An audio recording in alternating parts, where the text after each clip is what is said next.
কালকেই ফেসবুকে আমি একটা ভিডিও দেখতে পাই, আপনারাও একটু দেখুন।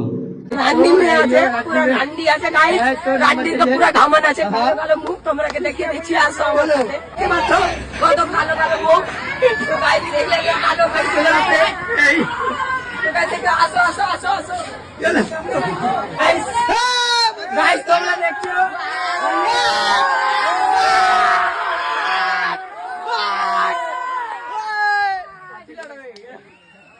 প্রশ্ন হলো, এইবার যে প্রথম এইরকম ভিডিও দেখছি তা কিন্তু নয়। সোনার বাংলা পার্ক থেকে আমরা মাঝে মাঝেই এইরকম ভিডিও দেখতে পাই।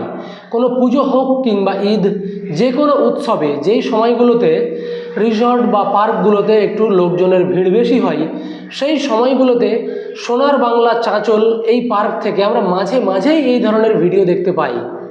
কিন্তু এর আগে যত ভিডিও দেখেছি এই ব্যাপারে, এই ভিডিওটি তার সমস্ত রকম মাত্রা অতিক্রম করেছে।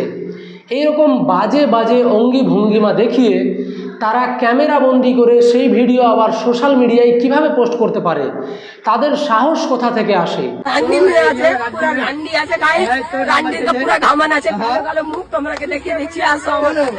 এই চাঁচল সোনার বাংলা পার্কের কর্তৃপক্ষদের মতামত কি? মালদা জেলা পুলিশ কেন এখন পর্যন্ত চুপ? এই ব্যাপারে কেন তারা হস্তক্ষেপ করছে না? এই ধরনের ঘটনা আমরা মাঝে মাঝেই দেখতে পাই, কিন্তু এই ঘটনাটা সত্যি নিন্দনীয়। এর থেকে খারাপ হয়তো ক্যামেরাবন্দিতে কোনো একটা রিসর্ট থেকে, একটা গণ্ডির মধ্যে টাকা দিয়ে এন্ট্রি করে একটা রিসর্ট থেকে এই ধরনের ভিডিও আসা সত্যি সত্যি খুবই খারাপ। আমরা এর আগে এই ব্যাপারে কথা বলেছি যে মালদাতে বা কলকাতায় বা এই সাইডে যত ধরনের পার্কে যাই, সমস্ত পার্কের এন্ট্রি ফি 20 টাকা, 30 টাকা বা 50 টাকা পর্যন্ত হয়। কিন্তু এই চাঁচল সোনার বাংলা পার্কের এন্ট্রি ফি হলো 100 টাকা। এর ব্যাপারে আমরা এই ব্যাপারে কথা বলেছিলাম। কিন্তু 100 টাকা দিয়ে আপনি কল্পনা করুন যে আপনি ঈদের দিন বা পুজোর দিন একটু ঘুরতে গিয়েছেন ফ্যামিলিকে নিয়ে এই সোনার বাংলা রিসর্টে, 100 টাকা করে দিয়ে, এবং ভেতরে গিয়ে এই ধরনের চিত্র যদি আপনি দেখতে পান, ফ্যামিলি নিয়ে কি এই পার্কে আপনি আর যেতে চাইবেন?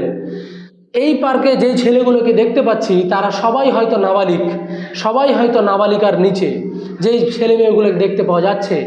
আপনি মনে করুন এই পার্কটা কি কোনো অ্যাডাল্ট পার্ক? প্রশ্ন যে এই পার্কে আপনি আপনার ফ্যামিলিকে নিয়ে যেতে পারবেন? 100 টাকা দিয়ে এন্ট্রি করে এই পার্কে ভেতরে গিয়ে যদি এই সমস্ত দৃশ্য আপনাকে দেখতে হয়, এটা সত্যিই নিন্দনীয়। আর এই ধরনের ঘটনা বরাবর হয়ে আসার পরেও কর্তৃপক্ষ কেন ভেতরে সুরক্ষা ব্যবস্থা রাখছে না? তাদের পার্সোনাল সিকিউরিটি সেই ভেতরে কেন রাখছে না?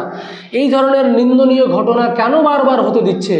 আপনি সোশ্যাল মিডিয়া খুঁজলে বা ইউটিউবে গেলে দেখতে পাবেন, এই ধরনের ভিডিও আপনি অহরহই দেখতে পাবেন। প্রত্যেক পুজো কিংবা ঈদের সময় এই ধরনের ভিডিও আপনার চোখের সামনে পড়ে।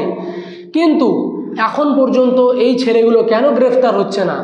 আমি মালদা জেলা পুলিশ, চাঁচল পুলিশ এবং এই রিসর্টের কর্তৃপক্ষদের বিরুদ্ধে আর এই ছেলেগুলোর বিরুদ্ধে ইমিডিয়েট অ্যাকশন চাই।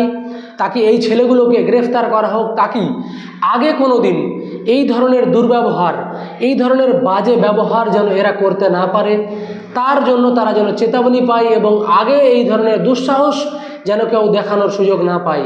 অনেক অনেক ধন্যবাদ।